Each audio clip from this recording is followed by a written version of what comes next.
Good afternoon students. हम लोग अभी तक हमारी 2 यूनिट्स कंप्लीट कर चुके हैं। That is unit 1 data handling using pandas and the unit 3 that is computer networks. आज मैं आप लोग की सेकेंड यूनिट स्टार्ट कर रही हूँ, that is database handling using the SQL. ठीक है, आप लोग ने 11th क्लास में पढ़ा होगा कि एसक्यूएल की क्वेरीज हम कैसे लिखते हैं, इंसर्ट कैसे करते हैं, टेबल कैसे क्रिएट करते हैं, डेटाबेस कैसे क्रिएट करते हैं। तो आप एक बार अपना 11th में से आप रिवाइज कर लें। और 12th में ना आपको स्ट्रिंग्स के फंक्शन है, दैट इज़ एसक्यूएल में हम कौन कौन से फंक्शंस यूज़ करते हैं, प्री डिफाइंड फंक्शंस। आप लोग को फंक्शन का मतलब समझ में आता है ना। फंक्शंस क्या करते हैं, this are the predefined code लिखा होता है, ये predefined set of code लिखा होता है जो क्या करता है, कुछ एक्शन परफॉर्म करके हमने कोई वैल्यू रिटर्न करता है, that is basically a function. उसके बाद हमारे कुछ फंक्शंस आते हैं, starting with the text and the string functions. Text मतलब कोई भी टेक्स्ट वैल्यू रिटर्न करेगा या फिर कोई स्ट्रिंग रिटर्न करेगा ये फंक्शन। ठीक है, the string functions of MySQL can manipulate the text string in many ways. क्या करते हैं स्ट्रिंग फंक्शंस, जो भी हम यहाँ पे स्ट्रिंग या टेक्स्ट प्रोवाइड करेंगे उसको वो मैनिपुलेट करेंगे। मैनिपुलेट करने का क्या मतलब हुआ, उसमें कुछ चेंजेस परफॉर्म करेंगे। हम देखते हैं आगे कौन सा फंक्शन क्या परफॉर्म करता है। स्टूडेंट्स, इसमें आपको बहुत सारे फंक्शंस दिए हैं, बट जो आपके सिलेबस में है वही फंक्शंस आपको पढ़ने हैं। कैरेक्टर आपके सिलेबस में नहीं है तो हम नहीं पढ़ेंगे। Now starting with the function which is in your syllabus. Starting में आपको दिया हुआ है that is lower L case. Exam में अगर आता है लोअर फंक्शन को एक्सप्लेन करो या एल केस फंक्शन को एक्सप्लेन करो, so don't get confuse, both are the same thing only. L case मतलब किसी भी स्ट्रिंग को हमें लोअर केस में कन्वर्ट करना है, तो लोअर फंक्शन या एल केस फंक्शन क्या करता है, कोई भी स्ट्रिंग जो हमने दी है उसको वो लोअर केस में कन्वर्ट करेगा। ठीक है, उसको लिखने का क्या तरीका होता है, लोअर ब्रैकेट में स्ट्रिंग लिख दी हमने या फिर एल केस ब्रैकेट में हमने स्ट्रिंग ली, दोनों तरीके से हम लिख सकते हैं इस फंक्शन को। ठीक है, ये क्या करता है, it returns the argument str with all the letters in lower case. ठीक है, next the return value has the same data type as a argument character. इसका मतलब ये है कि अगर आपने स्ट्रिंग दी है तो वो स्ट्रिंग ही रिटर्न करेगा। आर्ग्यूमेंट टाइप अगर स्ट्रिंग है मतलब ब्रैकेट के अंदर आपने स्ट्रिंग पास करी है तो वो वैल्यू भी किस फॉर्म में रिटर्न करेगा, स्ट्रिंग के फॉर्म में। ठीक है, अब हम एग्जाम्पल देखते हैं। यहाँ पे दिया हुआ display the names mister Obama and miss Gandhi into lower case. ये देखो आप कैपिटल में दिया, इसको हम लोअर में कैसे कन्वर्ट करेंगे।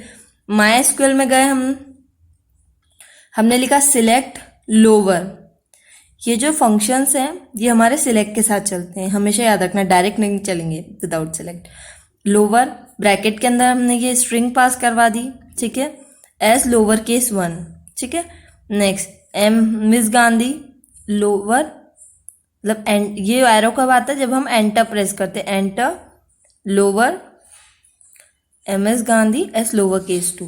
ठीक है, तो आपने जैसे स्ट्रिंग को प्रिंट कराया आप उसको ऐसे भी लिख सकते हैं, एल केस भी लिख सकते हैं और लोअर भी लिख सकते हैं। मैंने आपको दोनों ऑप्शन बता दिए। तो देखो lower case name 1 S lower case 1 और एस लोअर केस 2 नहीं भी लिखेंगे तो सिर्फ ये इतना इतना डेटा प्रिंट कराएगा, बट हम उसको कुछ नाम देना चाहते हैं इसलिए हमने उसको लोअर केस 1 और लोअर केस 2 दिया। देखो ये दोनों कैप स्मॉल लेटर्स में कन्वर्ट हो गए। तो इसी तरीके से किसी भी स्ट्रिंग को आप स्मॉल लेटर्स में convert that is in lower case में कन्वर्ट करना चाहते हैं तो हम कौन से फंक्शन का यूज करते हैं, लोअर का या फिर एल केस। ठीक है, नेक्स्ट एग्जांपल आप लोग को सॉल्व करना है। अब देखते हैं नेक्स्ट फंक्शन। अब नेक्स्ट फंक्शन हमारा दिया है सब str।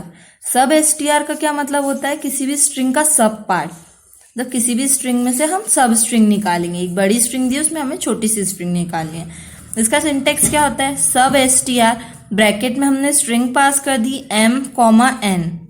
ठीक है, return portion of str beginning a character m n characters long. ठीक है, इसमें क्या बोला, str में हम वो स्ट्रिंग डाल देंगे और m कहाँ से, जहाँ से हमें उस स्ट्रिंग को स्टार्ट करना है, मतलब उसकी बिगिनिंग डाल देंगे, और n उस स्ट्रिंग सब स्ट्रिंग में कितने लेटर्स आना चाहिए वो n हो जाएगा हमारा। ठीक है, सो लिसन, यहाँ पे हमारा एग्जाम्पल दिया है, display 4 character extracted from the third left character onwards from a string ABCD।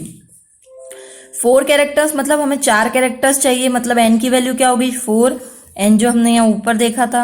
ठीक है, एम मतलब हमें कौन से कैरेक्टर से स्ट्रिंग चाहिए, थर्ड, मतलब स्टार्टिंग कहाँ से होना चाहिए, थर्ड से, ठीक है। तो देखो सब स्ट्रिंग हमने ले ली ABCD, थर्ड हमारा कौन सा है, स्टार्टिंग है जहां से हमारी सब स्ट्रिंग स्टार्ट होगी। फोर क्या है, नंबर ऑफ लेटर्स कितने होंगे उस स्ट्रिंग में, तो देखो 1 2 3, मतलब हमारी स्टार्टिंग क्या चाहिए, सी से लेकर हमें 4 कैरेक्टर चाहिए, दैट इज CDENF, 4 कैरेक्टर्स। समझ में आप लोग को कि थर्ड क्या होता है, स्टार्टिंग होती है कि कहाँ से हम स्ट्रिंग चालू कराते हैं, वो टोटल नंबर ऑफ कैरेक्टर्स, ठीक है। तो ऐसे हम सब स्ट्रिंग फाइंड आउट कर सकते हैं। नेक्स्ट, सिमिलरली आप एल केस और लोअर के थ्रू क्या कर रहे थे, स्ट्रिंग को लोअर केस में कन्वर्ट कर रहे थे। अब अपर और यू केस के थ्रू आप क्या करेंगे, उसको अपर केस में कन्वर्ट करेंगे, मतलब कैपिटल लेटर्स में। सिमिलरली इसमें भी सेम वही थिंग है कि अपने अगर आर्ग्यूमेंट स्ट्रिंग दिए तो आपको रिटर्न टाइप भी स्ट्रिंग मिलेगा। एग्जाम्पल देखते हैं, ठीक है। यहाँ पे देखिए दिया हुआ है सिलेक्ट अपर, ब्रैकेट में आपने लार्ज दे दिया और अपर केस दे दिया, तो देखो यहाँ अपर केस में लार्ज, ठीक है। और इसी को आप अगर यू केस में भी लिखते हो तो भी उसको कैपिटल में कन्वर्ट करते, ठीक है। उसके बाद next function L trim, this function remove the leading space that is space from the left of the given string. Suppose हम चाहते हैं कि हमारे स्ट्रिंग के लेफ्ट साइड में कोई भी स्पेस ना आए, ठीक है, और हम उस स्पेस को रिमूव करवाना चाहते हैं, तो हम कौन सा फंक्शन यूज करेंगे, एल ट्रिम, मतलब लेफ्ट साइड से जितनी भी स्पेस है उसको वो ट्रिम कर दे, ठीक है। तो देखिए हमने एल ट्रिम फंक्शन लगाया, उसके अंदर ये स्ट्रिंग डाल दी, स्ट्रिंग के आगे स्पेस है, और जैसे हमने एल ट्रिम फंक्शन लगाया और उसको प्रिंट कराया, देखो अब स्ट्रिंग के आगे बिल्कुल भी स्पेस नहीं है, ठीक है। तो इस तरीके से हम लेफ्ट साइड से सिमिलरली आर ट्रिम क्या करता है, राइट साइड में जितनी भी स्पेस है उसको वो रिमूव कर देता है, ठीक है। यहाँ पे देख रहे हो राइट साइड में जितनी भी स्पेस है उसने सब रिमूव कर दिया, जैसे RDMS, ठीक है। Next is trim. अब लेफ्ट और राइट तो आप लोग को समझ में आ गया कि क्या करता है, बट ट्रिम फंक्शन क्या करता है वो देखते हैं हम। This function remove the leading and trailing spaces from a given string. Trim क्या करता है कि जो हमारे लेफ्ट साइड की स्पेस है और राइट साइड की स्पेस है स्ट्रिंग में, दोनों रिमूव कर देता है। मतलब ये क्या करता है, कंबाइन वर्क करता है as a left string also and as a right string also, ठीक है। देखते हैं एग्जाम्पल, देखते हैं हम लोग।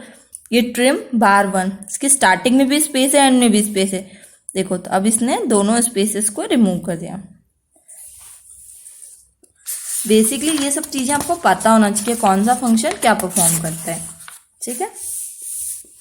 Next we will see the length. Obvious ही बात है, इट्स अंडरस्टूड के लेंथ क्या करेगा, स्ट्रिंग की लेंथ फाइंड आउट करेगा।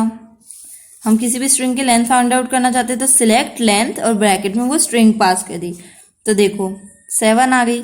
7 कैसे आई, 1 2 3 4 5 6 7, ठीक है। This is the length of string. Next function देखते हैं, नेक्स्ट फंक्शन कौन सा है हमारा, next function is a left. This function returns the leftmost number of string as specified. मतलब लेफ्ट फंक्शन क्या करता है, leftmost number of character, मतलब लेफ्ट साइड में कितने कैरेक्टर्स हैं ये उसको डिस्प्ले करवाता है। मतलब हम चाहते हैं कि स्टार्टिंग के 3 लेटर्स प्रिंट हो, तो STR में हमने क्या लिख दिया, वो स्ट्रिंग लिख दी, है ना। देखते एग्जाम्पल देखते हैं हम। सिलेक्ट लेफ्ट USS 23673, हम चाहते हैं कि 3 ही चीजें प्रिंट हो, मतलब स्टार्टिंग के 3 लेटर्स ही प्रिंट हो, मतलब लेंथ यहाँ पे दे दी, तो स्टार्टिंग के 3 लेटर्स क्या है, USS। सपोज मैंने दे दी होती स्टार्टिंग के 4 लेटर्स, तो ये स्लैश भी प्रिंट हो जाता। तो ऐसे हम लेफ्ट से क्या करना चाहते हैं कि स्ट्रिंग के जो लेफ्ट जितने भी कैरेक्टर्स है हमारी चॉइस के अकॉर्डिंग हम प्रिंट करा सकते हैं। सेम थिंग राइट के थ्रू, स्ट्रिंग दे दी मैंने और लेंथ दे दी कि कितने कैरेक्टर्स में राइट में से स्ट्रिंग के प्रिंट करवाना चाहती हूँ। नेक्स्ट फंक्शन हमारा मिड फंक्शन है। ये क्या करता है, सब string starting from the specify. Mid function क्या करता है, आपको पोजीशन दे देते हैं, उसमें बाद लेंथ दे देते हैं।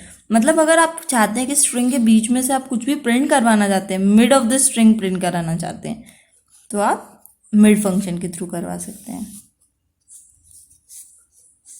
जो हमारा सब स्ट्रिंग है और मिड है, ये दोनों फंक्शन सेम तरीके से काम। सब स्ट्रिंग हमने लिखा क्वाड्रिकली 5,6, ठीक है। तो हमारा स्टार्ट कहाँ से हो रहा है, 5th से स्टार्ट हो रहा है, और उसके बाद हमें कितने कैरेक्टर्स लेने हैं, 6। इसमें ये क्या बताया था, 5th से स्टार्ट करेंगे हम स्ट्रिंग और उसकी लेंथ कितनी होगी, 6, ठीक है। So all this are basically text functions, ठीक है, तो आप लोग को पता होना चाहिए कौन सा टेक्स्ट फंक्शन क्या परफॉर्म करता है, टेक्स्ट फंक्शन और स्ट्रिंग फंक्शंस। ठीक है, नेक्स्ट क्लास में हम पढ़ेंगे what are the different types of numeric functions. Students please see the videos and practice the questions, otherwise you will not be able to solve them. And this is all for the day.